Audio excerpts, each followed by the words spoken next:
Enggak, ini yang terjadi sebetulnya bapak-bapak dan ibu-ibu yang saya hormati. Ini kejadian sebetulnya. Ini Pak Hotman lagi dengerin.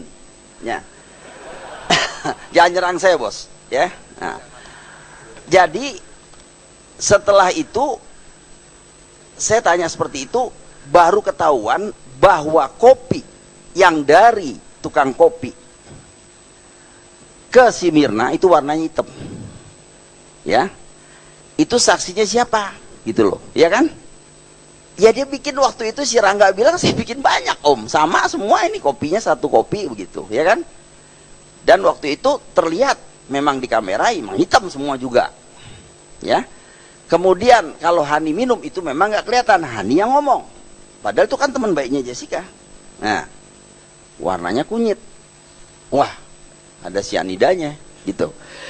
Nah berangkat dari situ kita tahu sudah ini. Tadinya nih Pak Karni, saya sama sekali nggak ada pikiran itu. Bahkan saya bela di keluarga si Jessica. Saya bilang mana mungkin sama ibunya nih, kan dia orang Bali itu. Saya bilang ngomong Bali sama dia. Sing bisa, saya bilang nggak mungkin lah. Itu dia bunuh si Mirna. Itu teman baiknya kok di Australia semua juga. Ya udah deh, terserah deh. Anak-anak lu dia bilang kalau emang lu nggak mau urus ya udah, kita kubur aja. Seperti itu. Saya bilang iya juga ya. Wah nggak kena deh. Nah kemudian itu dia tadi ceritanya itu terus diotopsi, terus akhirnya begitu. Nah terus tuh berlanjut Pak. Nah yang dia bohong sama saya air mineral. Terus tadi dia bohong mengenai bag itu yang dia katakan bahwa kopi datang dulu, bagnya sudah di situ, itu bohong ya. Terus banyak hal lagi nih kalau saya keluarin semua, sama juga saya nembakin peluru, habis nih Pak pistol saya. Untuk di pengadilan. Saya mau tanya. Nah, dia Pak Darmawan itu tahu dia udah berteman di Australia atau tidak? Nah begini, saya ini jarang mau berangkat jauh-jauh. Sampai kalau di industri saya juga ya, saya pergi tuh biar si bule yang pergi atau bagaimana gitu. Saya belain deh, apa aja saya bayarin dia. Penting lu jangan pergi, saya nggak pergi gitu. Tapi kalau ke Australia anak namanya lulus, masa kita nggak datang Pak? Ya kita datang. Terakhir juga saya masih datang. Ada nggak Jessica? Ya, ini yang terakhir nih, yang kecil lulus kan ya. Harusnya kumpul semua dong. Ya. Jessica ada di sana. Ya. Truk itu banyak saya lihat-lihat semuanya, kenal semua. Tapi namanya Jessica saya tidak pernah lihat.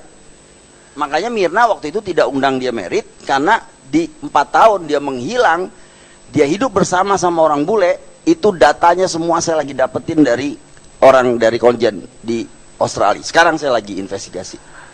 Nah, kemudian ya, ada satu hal lagi, Pak. Itu dia di Australia itu dia bekerja di ambulans. Ya, Pak, Jessica. Jessica. Kalau di ambulans melihat temennya kelepek-kelepek begitu mau mati, Pak. Kalau saya panik, Pak. Rame saya bikin udah itu kopi. Bisa saya balikin meja. Apa nih? Gue bisa jadi tersangka nih. Lo kasih apa nih? Kan seperti itu Pak. Ini enggak Pak, waktu kejadian maaf saya ulang lagi nih Pak. Dia lihat si Jessica mau diambil sama tukang kopi, mau dibawa ke klinik yang di atas. Dia dengan tenangnya dia begini, tangannya begini mulu Pak. Saya perhatiin, kayak orang kegatelan gitu. Mungkin dia megang itu barang, ya. Nah setelah itu dia begitu aja, dia duduk, lihat ke atas, gini. Ngapain coba Pak? Naluri saya tuh sebagai ayah tahu Pak. Baik. Orang lain nggak ngerti. Kenapa? Saya juga mau nebak anak orang, saya mana tahu. Kenapa Mirna takut sama dia? Ada sesuatu? Nah, begini, kalau saya buka sedikit ya, izin Pak. Pak. Oh ya, ada ngomongan. Kalau saya pikir ya, saya nggak tahu Jessica ini punya kepribadian ganda atau tidak. Ini tahu nggak nih pengacaranya? Enggak, saya udah tanya tadi. Dia ya sudah, intinya ya mungkin itu ya. Karena apa? Dia ada ngomong di WhatsApp itu banyak urusan yang saya lihat, saya juga terkaget-kaget. Ini anak saya lesbi kali, gitu kan? Oh ternyata tidak.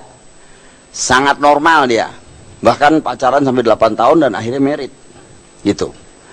Setelah merit itu jadi masalah. Coba dia tidak merit, tidak mati hari ini si Mirna itu. Yakin saya. Karena 8 tahun kenal Jessica itu tidak apa-apa. Jadi semacam ini kalau apa-apa tuh mainan. Si Mirna ini mainan. Ini kalau di psikologi Pak, saya ngerti juga Pak dikit Pak. Biar nggak sekolah psikolog ya. Mainan. Kalau bapak kita masih kecil nih Pak, dulu mainan kita diambil, main cakar aja begitu lo ambil mainan gue lo, gitu loh. Nah, dua-duanya diambil, Hani diambil sama Mirna berteman karena mungkin lebih dekat sama Mirna. Si Arif ngambil si Mirna, dua-duanya nih dia hilang. Daripada lu semua nggak dapet lo, gue matiin lo. Kasarnya begitu deh. Simpel Pak, urusan ini sebetulnya begitu. Baik, tadi ada kesan bahwa Jessica ini pintar. Saya bayangin kalau orang pintar, apalagi dia udah survei tempat kopi kafe itu lebih dulu.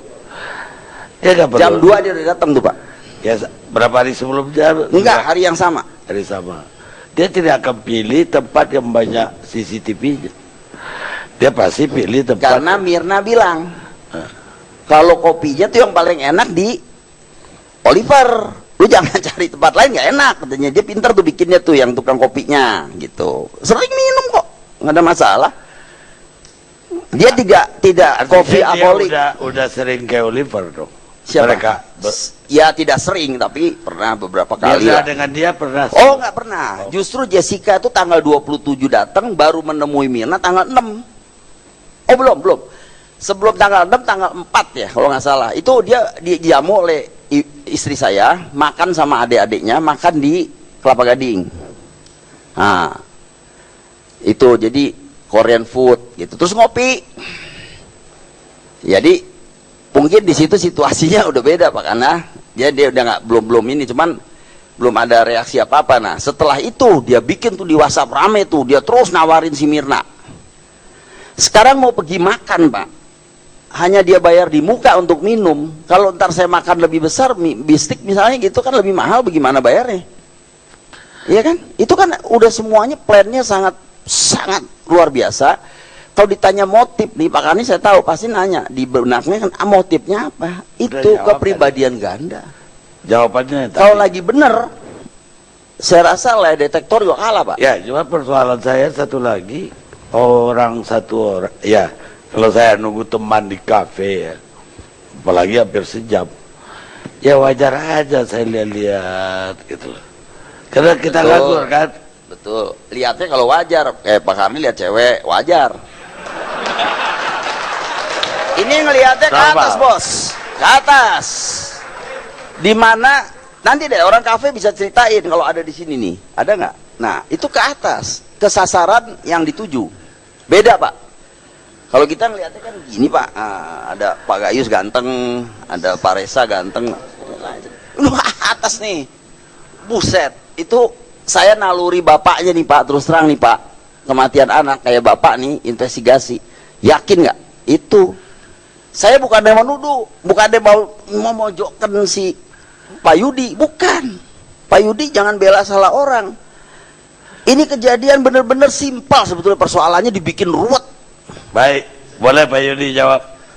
Begini Pak Solihin ya, Termawan Solihin ya, Termawan ya. Mohon maaf Pak ya, bukan saya membela membabi buta. Itu semua yang dikatakan Pak Solihin itu sudah diungkap dalam penyidikan. WA itu ditanya satu-satu sampai lengkap Pak ya, diurai sampai jam per jam, mulai dia datang nginjak di Indonesia sampai peristiwa itu. Maaf saya potong, tapi kan ada beberapa hal yang miss di situ kan, yang dianggap Pak Yudi seperti itu tapi berlainan di sini kan kenyataannya. Yang saya berani berlainan yang mana Pak? Loh, kan dia bilang, Pak Yudi yang ngomong, kopi itu datang sesudah bag ditaruh belakang. Buat apa ngebohong? Ya, itu. Nah, jangan begitu Pak Yudi. Ya, ini di TV One loh. Ya. Direkam nih. Enggak, saya tidak bermaksud berbohong. Pak Karni punya rekamannya tuh. Ya, tidak masalah itu Pak ya. Itu satu modus. Ya, yang perlu dibuktikan itu sejak kopi datang, terus sampai Mirna datang dan Hani itu apa yang diperbuat Jessica? Itu aja kan, nggak banyak-banyak toh. Maaf saya potong Pak Yudi. Apakah dia menaruh racun kelihatan di situ ya? Itu nanti di persidangan. Kan saya bilang nih ada pelor nih, cuman saya keluarin baru 2 nih Pak. Ya. Terus terang, masih ada 6 di sini nih. Sebenarnya nanti Pak Yudi, saya telanjangin Pak Yudi di sini jadi konyol jadinya. Ada saya menghormati Pak Hotman. Silakan Pak, silakan. Ini loh, pas ya. Dia bongkar Ini kasus laras kan gelap dua, ini, Pak. Logika, beresin ya. kasus di Bali segala. Nah, Tidak. jadi ini lain Pak Hotman, Bang Hotman, abangku. Ini tulang, lain ini. Lain. Pokoknya ini urusannya ini something very wrong with the personality of a person. Yang saya baca di buku Agatha Christie. Ya. Benar-benar saya baca sampai Pak. Penasaran, saya nggak pernah baca, saya baca. Ada satu kasus seperti Mirna. Orang seperti ini harus ditanya kepada orang yang juga sama kepribadiannya. Kalau nggak ketemu. Kita orang wajar nih, Pak Karni bingung. Sama saya bingung juga, Pak Gayus bingung. Hakim Agung mau bisa bingung. Tapi ini nyata gitu loh. Saya juga tadinya masih ngimpi gitu tidur. Nggak mungkin Jessica, nggak mungkin. Saya bangun dari tidur, oh iya ya, masih hidup nih bener. Ada kayak gini. Jadi memang di dunia ini ya Pak ya. Ya, jadi mungkin takdir ya, begitu seperti itu. Jadi ya itu takdir Mirna sih Pak Yudi. Cuma maksudnya jangan begitulah Pak. Masa sampai, aduh kejam bener gitu ya. Kepribadian bisa membunuh orang. Titik. Bagaimana kalau disumpah? Kalau Saya. aku iya, Siapa yang Saya disumpah, pocong juga mau, jangan kata Jessica sumpah. dengan Bapak. Buat apa sumpah mah? Loh, terserah Bapak mau ngajak. Pak, saya kasih Sumpah tahu Pak gimana? Yudi, maaf saya potong lagi Pak Yudi.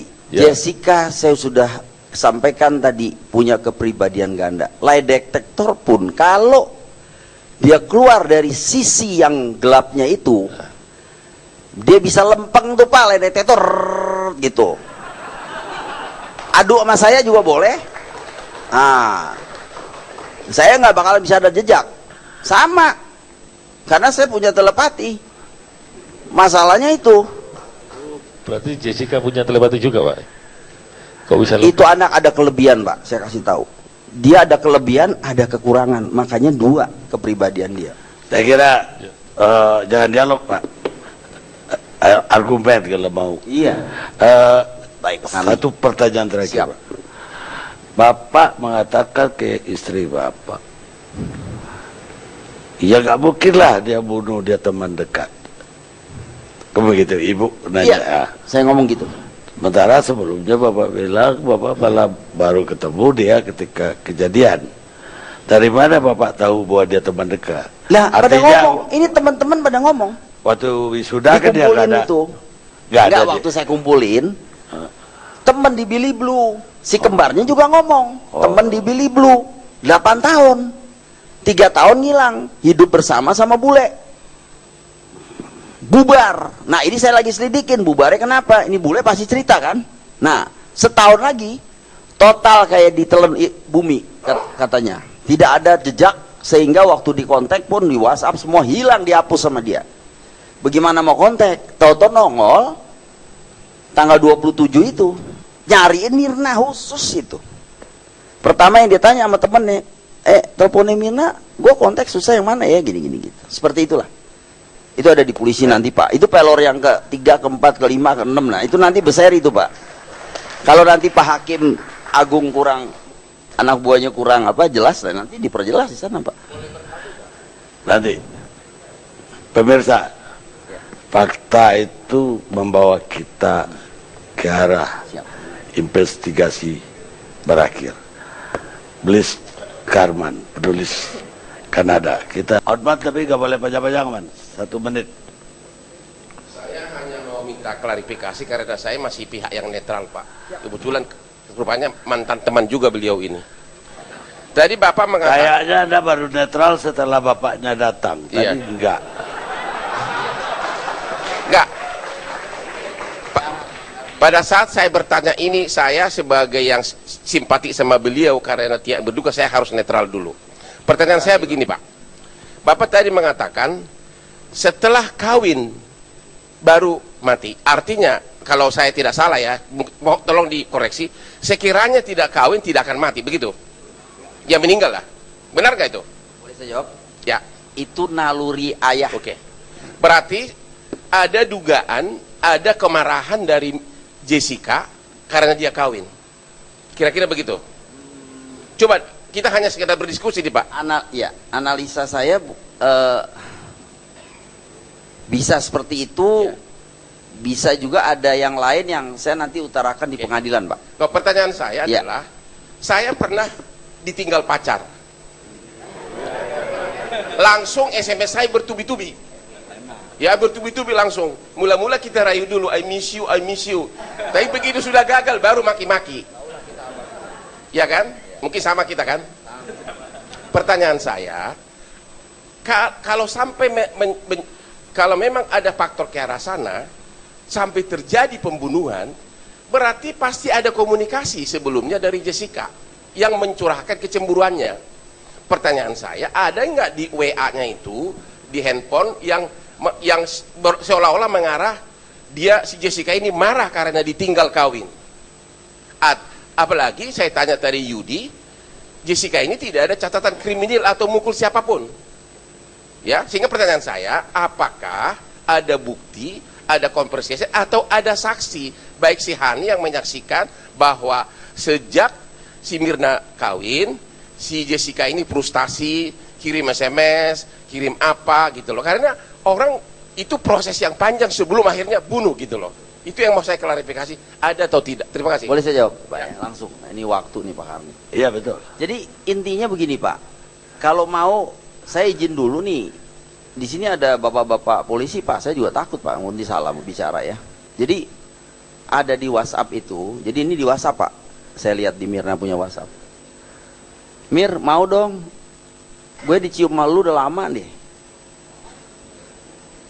Jadi abang pakarnya nih soal beginian, yang sampai dicariin cewek mulu kan. Abang kan ganteng nih. Nah, kira-kira kalau cewek, dunia cewek sama cewek kita kan nggak ngerti, Bang. Ya, kita kan normal, Bang. Ya. Jadi kira-kira seperti itu. Jadi ada lagi beberapa nanti kita sama-sama nanti buka di pengadilan lah seperti itu. Ya cukup saya kira. Dan soal ditinggal perempuan, ya orba bukan sekali, banyak. Kenapa Gayus? Sedikit, Pak. Sedikit aja, Pak. Sedikit. Jadi begini, kalau saya lihat Jessica ini, dia ini punya toy, mainan. Jangan sentuh mainan gue. Yang tadi saya cerita, Pak. Ya. Nah, ini terjadi lagi dengan si Arif. Arif normal dong ngawinin Mirna, masa diomelin?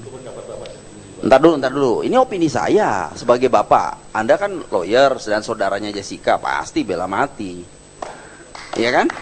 Nah, saya ayahnya loh yang korban, Pak, yang kematian nih, Pak. Jessica masih hidup. Nah, jadi toy itu dia lihat, dicakar orang lagi nih urusannya. Semua nggak dapet dulu, gua bunuh aja deh. Kita juga nggak ngerti itu bahasa begitu. Gak, itu bahasa di kampungnya Urban. Nggak di lu, nggak di gua, biar dimakan setan. Terima kasih Pak Karni. Saya hadir di sini bukan sebagai hakim, dan saya memang tidak boleh mencampuri urusan sebelum masuk ke ruangan saya. Ini bidang saya ini. Tetapi saya akan mengatakan ada tugas saya malam ini, Pak, yaitu melakukan kontribusi informasi kepada masyarakat tentang hal ini. Dan malam hari ini saya sangat dipuaskan dengan berbagai argumen dari para pakar. Hakim mempunyai tugas yang khusus, Pak, mengadili dengan adil. 3 hal yang menjadi tugas hakim. Yang pertama, hakim harus melakukan satu tindakan hukum yang tentu tidak boleh lari dari ketentuan undang-undang. Hakim juga harus menggunakan logika seperti ini, mendengar berbagai pihak. Hakim juga menggunakan keyakinannya untuk menentukan apakah seseorang ini betul. Kalau dilihat dari mata tidak mungkin kelihatan, dan banyak kejahatan yang begitu. Tidak harus dilakukan di depan mata, tertangkap dengan kasat mata bahwa dia melakukan kejahatan. Banyak kejahatan yang di luar pandangan, tetapi hakim harus bisa memutuskan hal itu, bahwa dia bersalah atau tidak bersalah. Kalau bersalah dihukum, dan kalau tidak bersalah dibebaskan. Lalu satu konsep yang saya harus katakan, bahwa Kuhrat Netherlands itu menentukan, memberikan satu pemahaman bahwa setiap orang harus tahu bahwa kejahatan itu mempunyai risiko. Artinya, Wellen and Wetten dalam bahasa Belanda itu membatasi manusia untuk jangan berbuat jahat karena akan menerima akibat hukum. Nah, oleh karena itu saya tidak bisa memberikan pandangan banyak, sebenarnya memang tidak boleh. Dan saya yakin perkara ini memang tidak seharusnya diungkapkan lebih dahulu.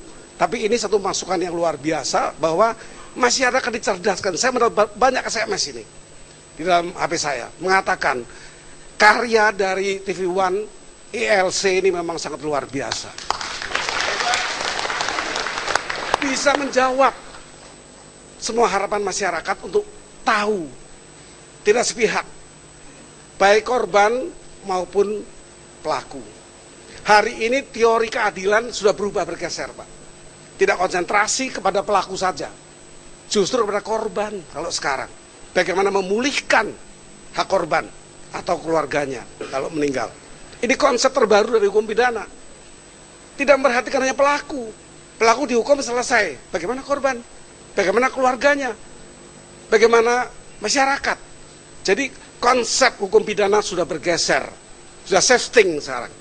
Kepada bagaimana memperhatikan korban. Ini konsep inilah yang sebenarnya kita lakukan malam hari ini. Saya tidak pernah mencampuri masalah ini sebelum saya menanganinya. Saya berkali-kali menangani perkara seperti ini. Paling tidak 15 kali saya menghukum maksimal. Dapat diikuti berita saya. Artinya saya menghukum mati orang yang melakukan tindakan kejahatan dengan berencana. Saya menghormati dengan polisi sebenarnya dalam kasus ini. Gigih melakukan sebuah ungkapan sebagai tugas kepolisian. Sebagai wewenang yang diberikan oleh undang-undang dengan semua risikonya. Jadi saya mengatakan mari masyarakat kita beri kesempatan kepada penyidik untuk maksimal. Saya tahu sekali bahwa Pak Iqbal bukan tidak tahu, mungkin lebih juga dari Pak Darmawan menyampaikan. Tapi tentu Pak Iqbal tidak boleh membuka. Demikian pula saya lebih tidak boleh lagi untuk ikut serta dalam persoalan ini. Oleh karena itu saya katakan bahwa saya hadir bukan sebagai hakim di tingkat Mahkamah Agung, sebagai hakim agung yang akan memutuskan perkara-perkara seperti ini. Dan sudah banyak saya putuskan. 4 tahun di Mahkamah Agung saya memutuskan 1.100 perkara, Pak. 25 perkara tentang hukuman yang diancam hukuman mati. Dan saya putus 10, saya bebaskan, 15 saya putus maksimal. Oleh karena itu saya senang hadir di sini. Saya bisa mendengarkan dengan baik. Ada konsep yang lain bahwa hakim agung harus tempat sunyi, tidak boleh mendengarkan apapun. Tapi saya berbeda konsep. Saya hadir tempat ini, saya bisa mendengarkan semua pihak, termasuk ahli, pers. Maka saya terima kasih kepada ILC, dan ini kesempatan saya juga untuk menyampaikan apa yang saya yakini. Terima kasih Pak Arni. Konsep bahwa hakim harus steril itu konsep negara Anglo-Saxon, karena yang memutuskan guilty or not guilty itu juri, dan juri itu adalah orang awam. Dan di beberapa negara bagian sekarang konsep itu sudah tidak dilaksanakan. Sekarang Bung Alfons, teman lama yang nggak kelihatan. Terima kasih, selamat malam semua yang hadir di sini dan para pemirsa TV One.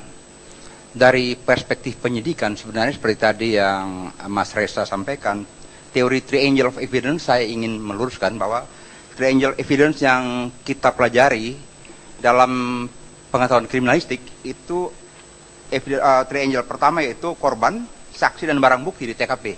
Bagaimana informasi, data, dan keterangan-keterangan saling berkaitan untuk menopang sebuah konstruksi tindak pidana. Nah, sedangkan yang tadi Pak Kardi sebutkan, keterangan ahli di dalam sebuah tempat kejadian perkara, di mana saksi yang melihat tentang siapa yang meletakkan cangkir atau memasukkan sebuah komponen kimia dan sebagainya ke dalam minuman itu tidak secara jelas, maka keterangan ahli diperlukan di sini karena ada tempat kejadian atau perkara-perkara yang tertentu di mana tidak ada saksi. Contoh pasal 284 KUHP. Tidak ada saksi. Nah, dalam hal 284 ini memang polisi menggunakan keterangan ahli, yaitu begitu ada orang lapor bahwa ada yang harus dibuktikan, yaitu ada hubungan masuknya alat reproduksi lelaki ke dalam reproduksi wanita dan mengeluarkan sperma. Tidak ada saksi di sana. Nah, contoh ini yang dikerjakan oleh polisi itu kirim ke rumah sakit minta visum. Nah, dokter di sana pun berikan visum, dia hanya terangkan ditemukan sperma. Nah, kemudian ada lagi ahli yang harus menentukan di sperma ini DNA siapa. Nah, dicek lagi antara DNA sperma dan DNA yang dipersangkakan sebagai pelaku. Nah, secara logika, pada saat masyarakat melaporkan terjadi di 284 ini, ada orang, laki-laki dan perempuan ditangkap di kamar hotel setelah 1 jam, dia bawa ke polisi. Semua masyarakat bilang, ini pasti pelakunya. Yang pernah terjadi, yang kami tangani, begitu ditemukan, kirim ke rumah sakit Cipto, apa kata visum dokter? Tidak ditemukan sperma. Saya bilang, ini tidak ada tindak pidana kalau begitu, 284 tidak terbukti. Nah, ini pada saat tidak ditemukan sebuah hubungan hukum yang memiliki nilai pembuktian. Tapi sebaliknya, apabila saksi tidak ada, tetapi dokter menemukan sperma, hasil pemeriksaan DNA ditemukan hubungan di sperma tersebut dengan calon tersangka, maka tanpa keraguan sedikit pun penyidik akan tetapkan ada hubungan sebab akibat si yang punya DNA dan punya sperma yang identik itu dengan ketersangkaan. Nah, kira-kira ini yang saya ingin sampaikan, bahwa polisi pada saat datang ke TKP itu terus terang blank. Tetapi memang ketelitian dan mendengarkan berbagai keterangan saksi maupun keahlian ini, sehingga bisa merangkai hubungan sebab akibat yang logis dan dapat dipertanggungjawabkan secara hukum bahwa telah terjadi tindak pidana, ditemukan pelakunya. Saya kira itu. Jadi kalau tadi yang Pak Karni bilang, keterangan ahli ini perlu juga kita pertanyakan, karena hari-hari sekarang kalau seperti yang Pak saya tapi pernah omong, keterangan ahli, pendapat ahli tergantung pendapatan. Tidak juga, tapi memang ada penting-pentingnya, karena memang dalam hal tertentu kita sulit menemukan hubungan-hubungan hukum tersebut. Demikian Pak Karni. Bung Alfons, yang Bung Alfons terangkan tadi bukan saksi ahli loh. Itu fakta yang ditemukan di laboratorium, dan fakta itu mutlak. Saksi ahli itu seperti Bung Reza tadi, mungkin cuma dengar-dengar, baca di koran juga, cocokkan di buku, ya keluarin pendapat, bukan fakta. Kalau pasal tadi itu dikenal pasal overspell, itu jurisprudensinya sederhana sekali. Cukup kalau seorang laki-laki dan perempuan masuk kamar berdua, nggak perlu dibuktikan spermanya ada atau tidak, dia dianggap telah melakukan perzinahan. Itu udah jurisprudensi.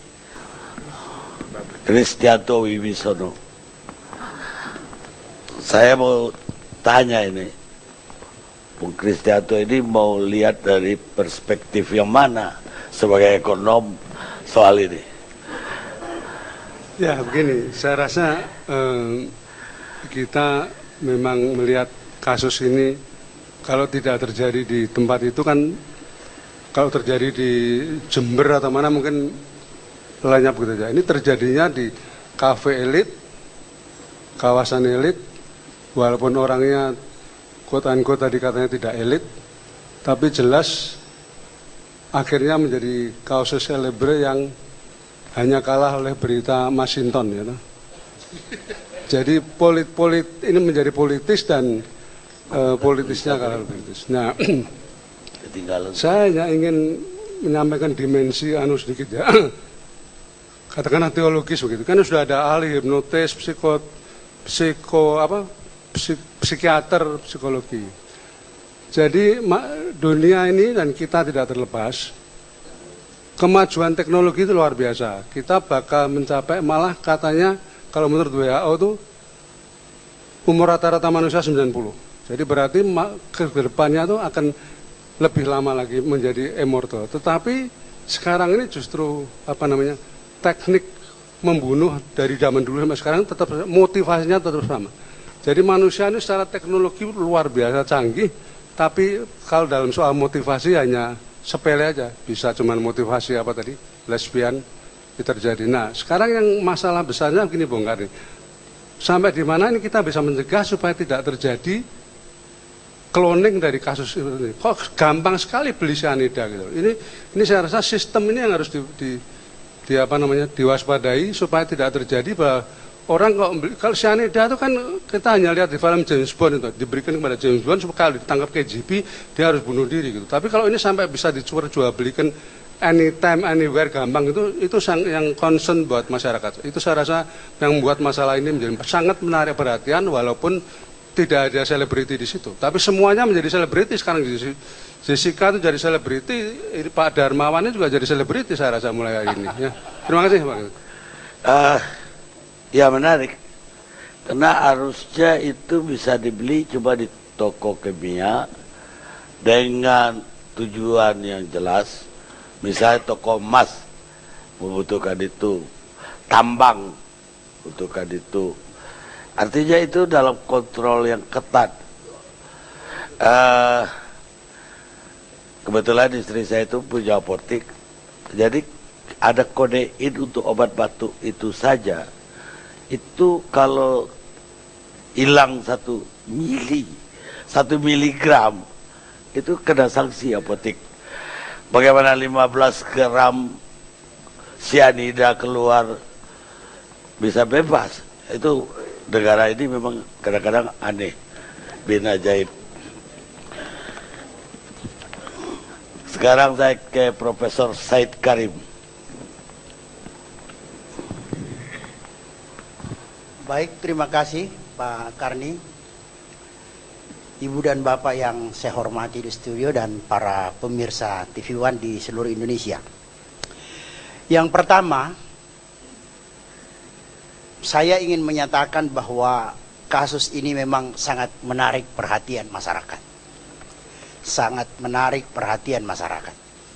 Bahkan terus terang, kasus ini sedikit merubah tatanan pergaulan di dalam masyarakat. Saya ambilkan contoh. Saya biasa kalau ingin bertemu teman di restoran, demi efisiensi waktu, saya biasa katakan, sudahlah kau pesan makanan di situ. Biar cepat selesai, saya datang, saya ikut makan. Sekarang saya tidak berani, Pak Hotman. Tidak berani saya. Aku pikir tunggu aku datang, biar aku pesan sendiri. Itu Pak. Udah benar Pak. Karena orang yang bisa meracun kita adalah orang yang dekat sama kita. Baik, saya lanjut Pak. Bahkan tadi Pak Karni ketika semua narasumber itu ada minuman mineralnya, tetapi saya tidak ada gelas. Adik di samping kiri saya di belakang ini menawarkan saya. Dia bilang, sudah Prof, ambil saja ini air minum. Belum ada yang minum. Terus terang saya ragu-ragu. Saya balik-balik lihat dulu Bapak ini. Siapa ini Bapak ya?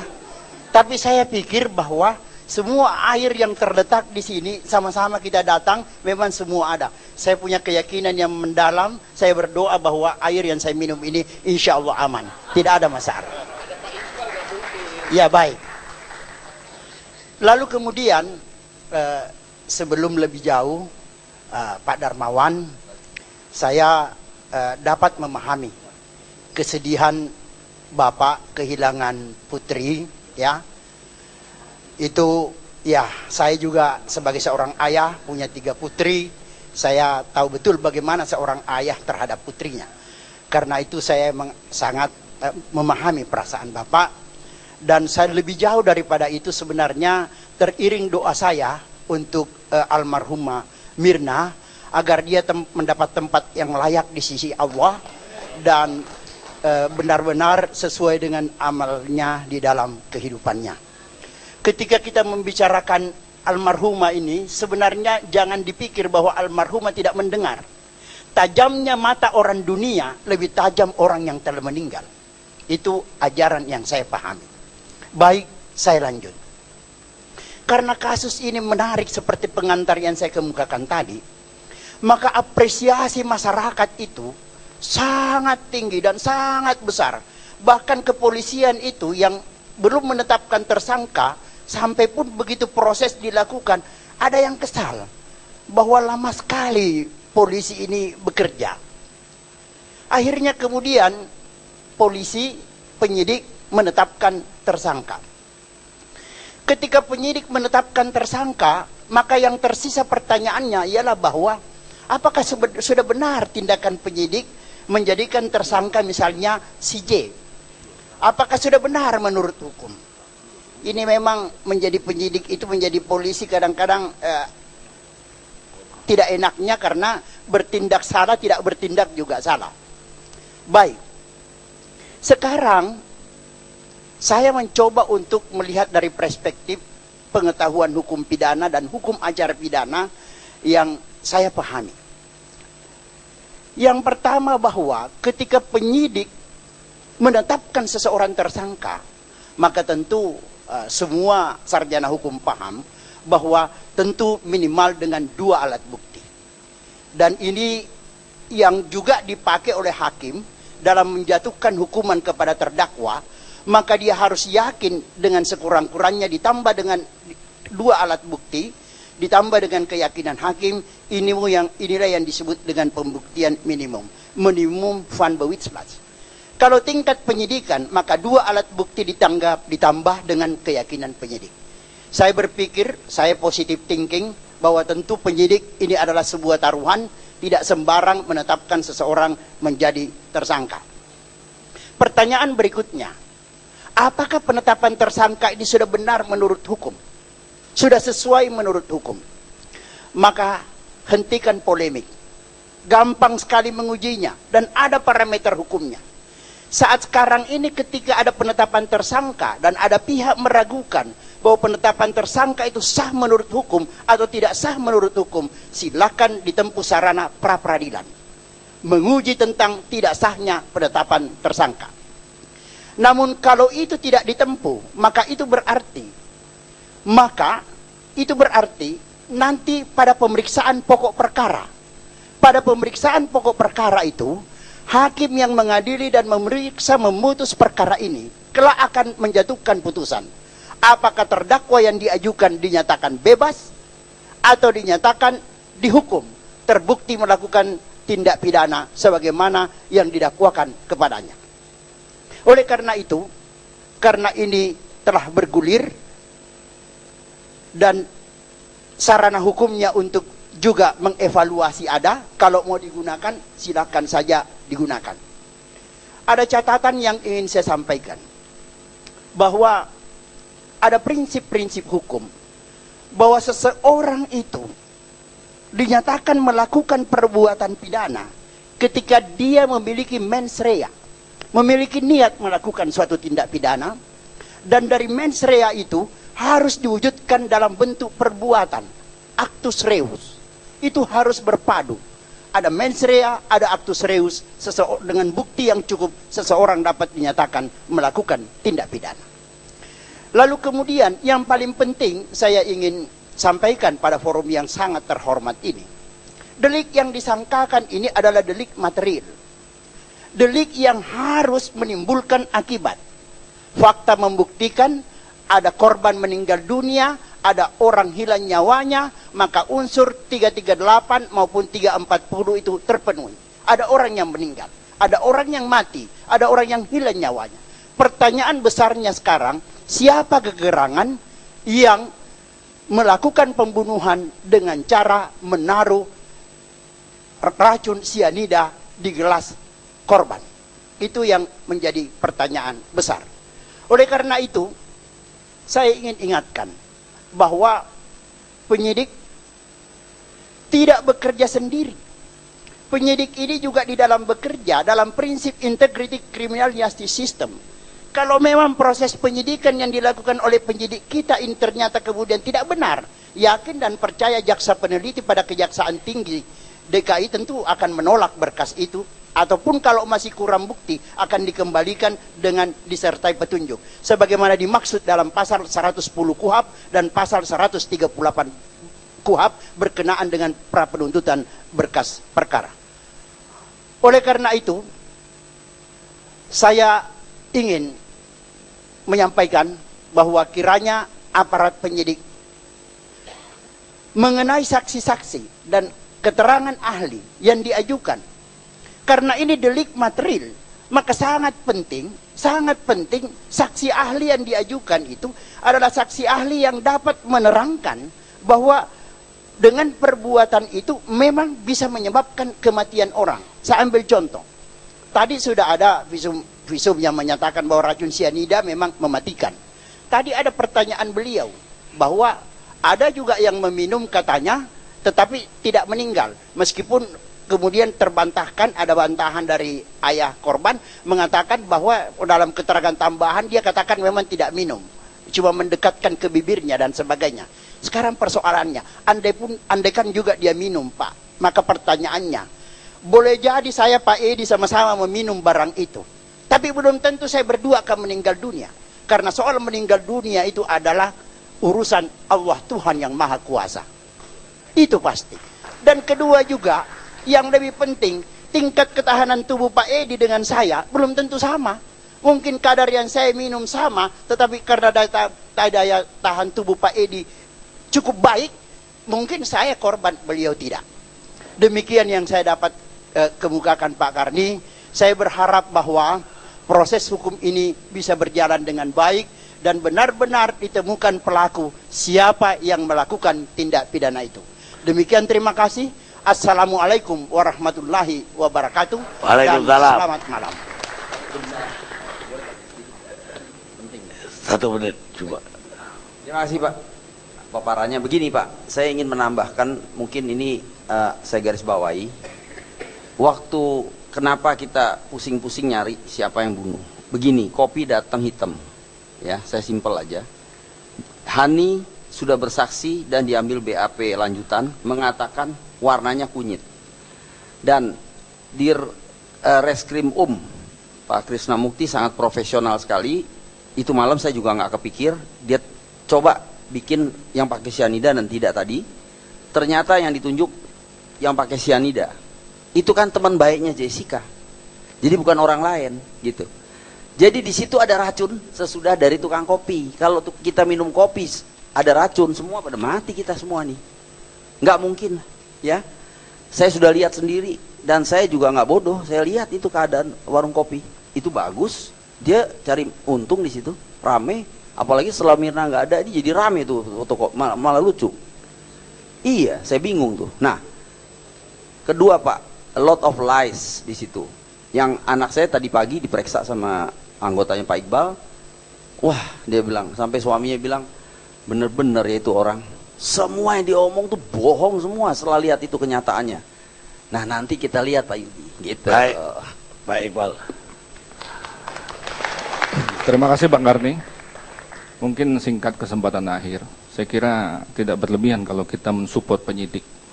Penyidik tadi disampaikan oleh Pak Gayus bahwa dengan segala resiko menetapkan tersangka dan menahan. Saya kira penyidik cukup yakin bahwa mempunyai minimal 2 alat bukti. Yang jelas begini, penyidik saat ini pasti menonton ILC ini. Dan terima kasih pada semuanya yang sudah menyampaikan cara pandang, kepakaran dan lain-lain. Ini membuat penyidik tentunya akan lebih menguatkan lagi alat-alat bukti nanti, sehingga tugas kami hanya 2 Bang Karni. Yang pertama penguatan alat bukti tentunya, fokus kepada pembuktian. Terus yang kedua meyakinkan jaksa penuntut umum ketika nanti kami mengirim berkas perkara. Saya kira itu tentang tanggapan-tanggapan tadi tidak ada masalah. Pak Yudi menyampaikan rekonstruksi awal, ada polisi hutan dan lain-lain, tidak perlu berpolemik kita, tapi yang jelas rekonstruksi awal itu adalah gambaran awal saja, sehingga kami memerlukan rekonstruksi lain dan lain-lain, ya kita tidak usah saling mematahkan. Tadi Bang Reza juga menyampaikan pandangan, dari 100 mungkin 97 benar. Nah kita lihat 3 ini, ya apa yang Bang Reza sampaikan, siapa tahu 3 itu betul-betul penyidik yang benar.